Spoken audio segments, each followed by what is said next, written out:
Pecas, pica, papas. Con un pico. Papas con un pico. Hola mis amigotes, bienvenidos a Easy Peasy Spanish with Angie. And this is the episode 2 of our series Master Your Spanish Pronunciation with Tongue Twisters, con trabalenguas. If you haven't seen the first episode of our series, I highly recommend you to go and watch the first episode because you will need it. On our first episode, I am explaining the benefits of the tongue twisters for learning Spanish. How can they help you to improve your pronunciation? But I'm also giving you some tips to learn to practice those tongue twisters. I guarantee that with these episodes, you will master those tricky Spanish sounds and you will be able to speak to people like a native. So let's start by practicing the sounds of the vowels. Very simple. A. A. An example with the vowel A. Casa. Casa. Ana. Ana. E. E. Many people, instead of saying E in Spanish, just E, they would say A. For example, this is an A. If I ask you to read this, some of you would say Pepe. Pepe. But the right way is Pepe. We don't say A, we don't elongate the vowel, we say E. Pepe. The next vowel is I. I. For example, picar, picar, si, si. Next vowel, O. O. And I need to stop here again. We don't say O. No. Stop saying O. Please, please. And stop saying O. Don't say O. No. O. For example, we say poco. Poco.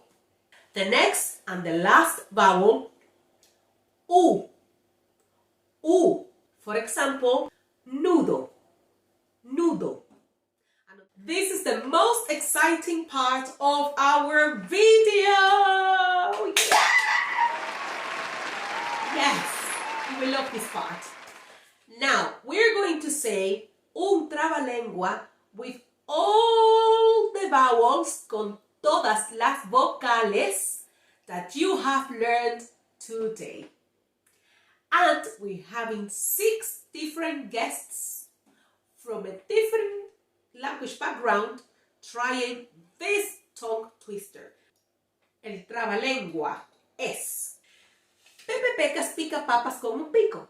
¿Puedes picar papas como Pepe Pecas pica con pico?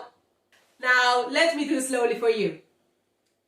Pepe Pecas pica papas con un pico. Puedes picar papas como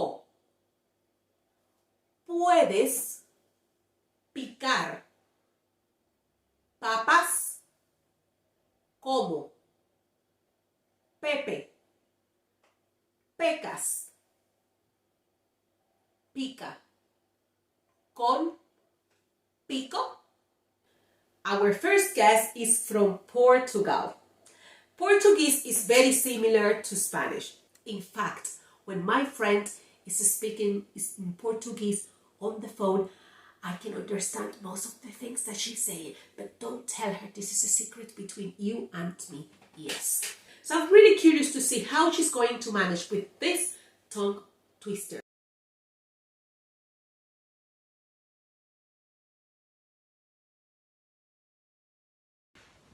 Pepe Pecas pica papas con un pico.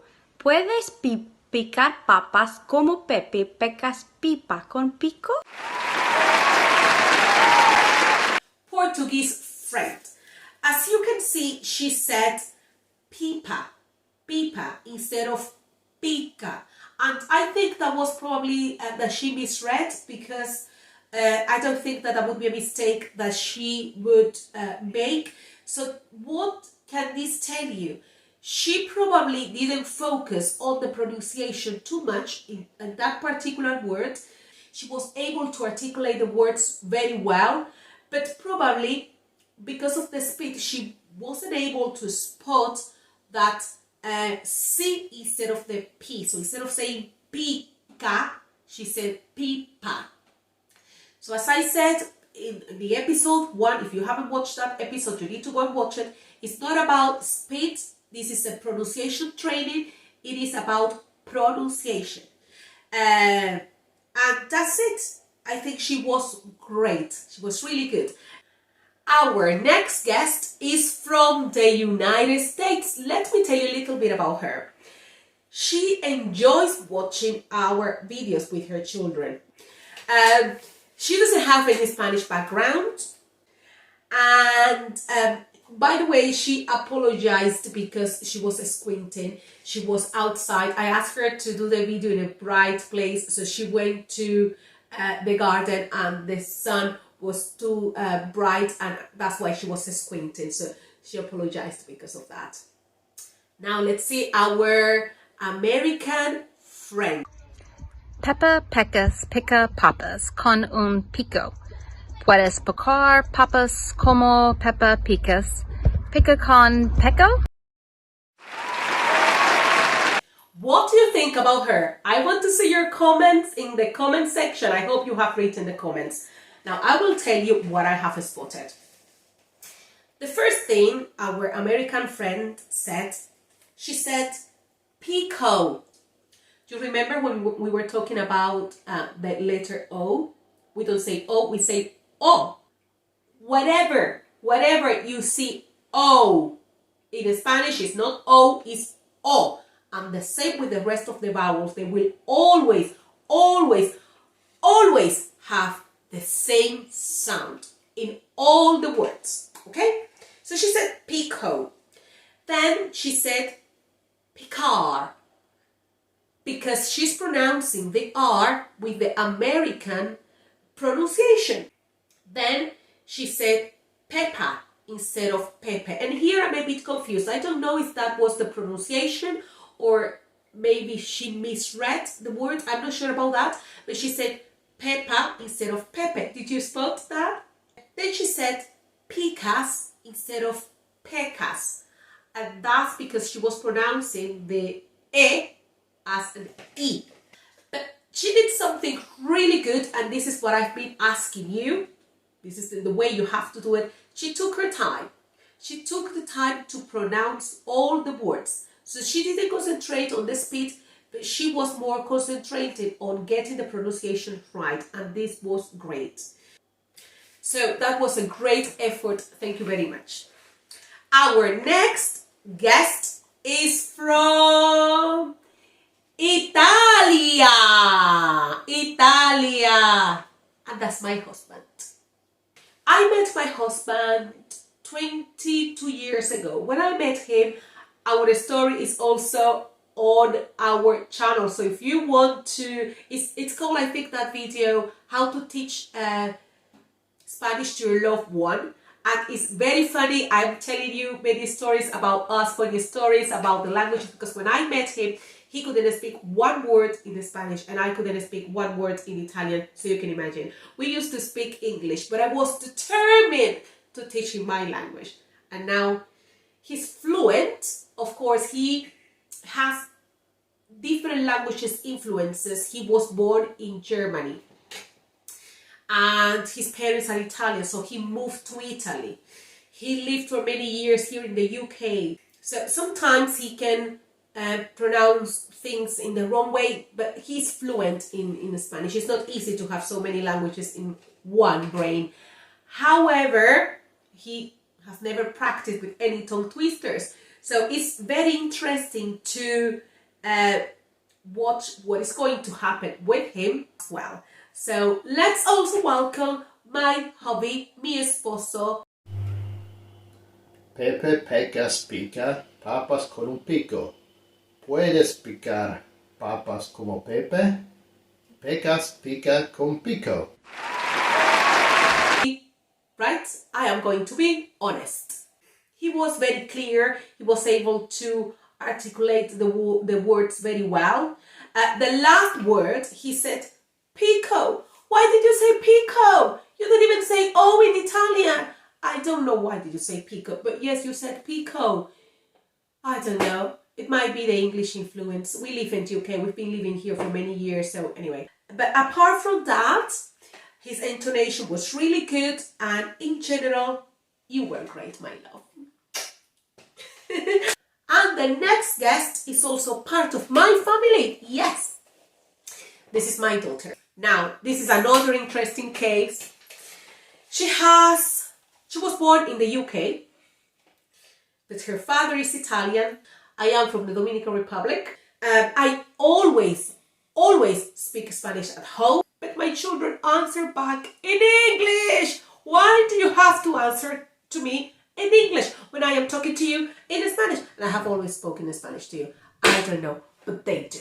However, when they go to the Dominican Republic, they have to speak Spanish because they don't have another option.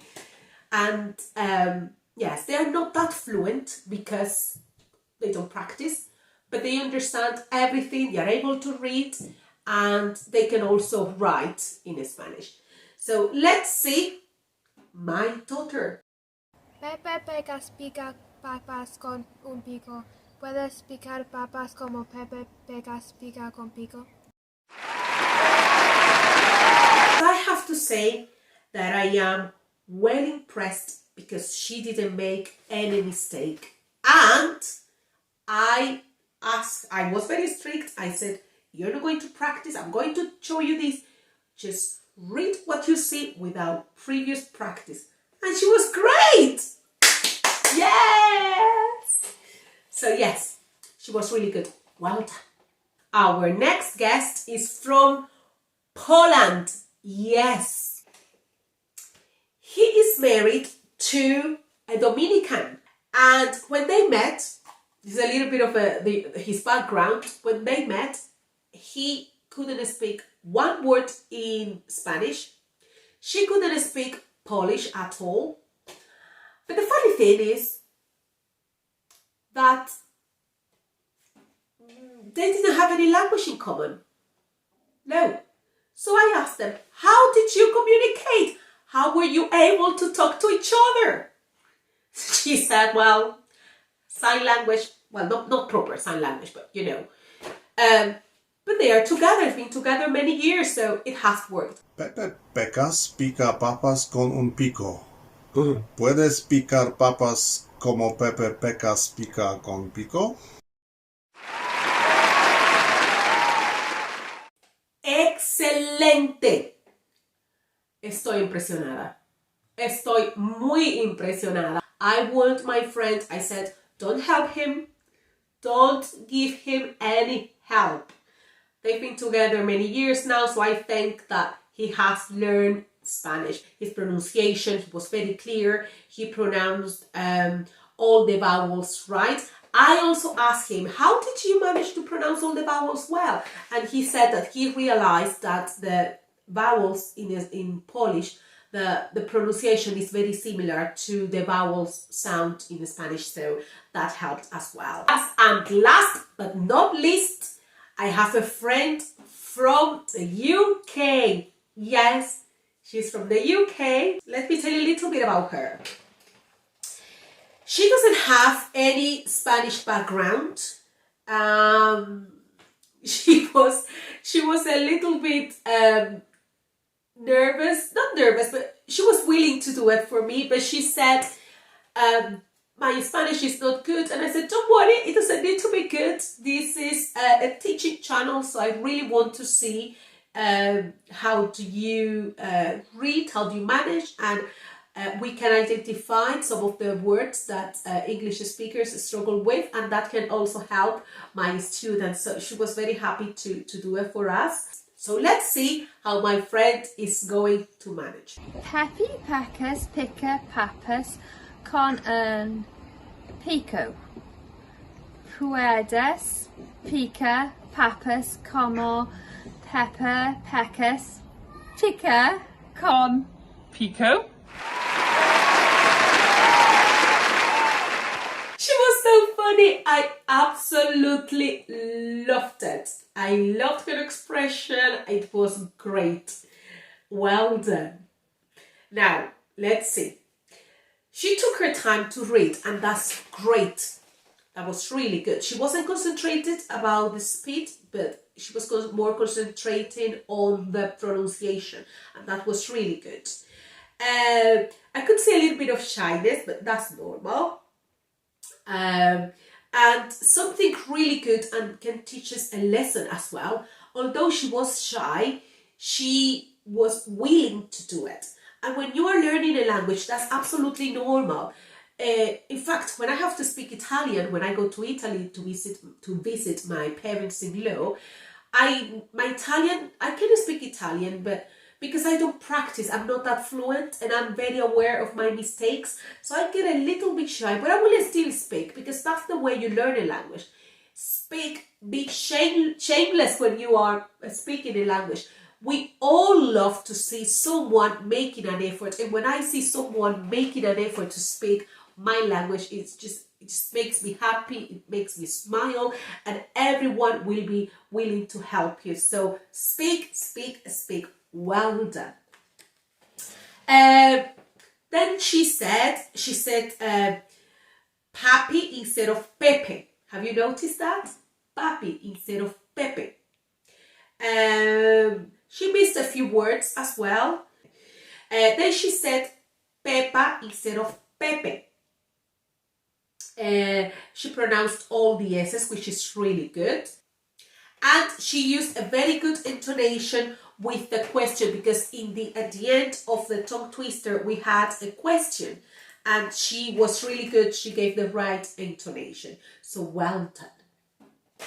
So I would like to thank all my friends for taking part of this second episode. I hope that you have enjoyed it as much as I have, because I really enjoyed it.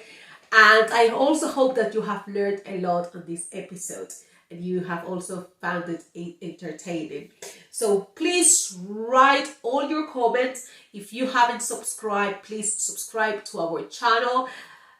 Hit the bell icon so YouTube can tell you every time we upload a video, you don't miss any of our episodes. I need to ask you a favor as well. As you know, we are going to have 10 episodes. This is the second one. Our next episode will be very, very interesting. Don't miss our next episode. We are going to have more difficult Spanish sounds for you to improve your Spanish pronunciation, and we are going to have more guests, and wait to see what's going to happen, because I think they will struggle.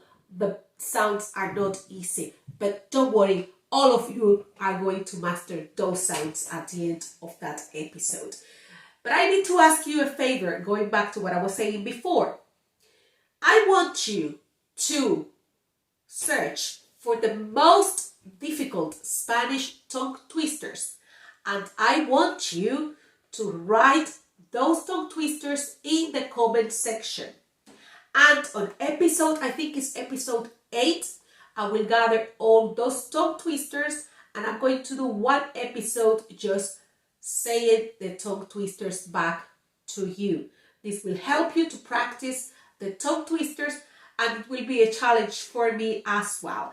So every time you watch an episode, you can write any tongue twister you want. Just go and Google it, find some of the hardest tongue twisters in Spanish. I think I'm going to struggle, but I will have a go anyway. Okay, aquí terminamos nuestro episodio número 2. Nos vemos en una próxima aquí en Easy Spanish with Angie. Adiós, mis amigotes.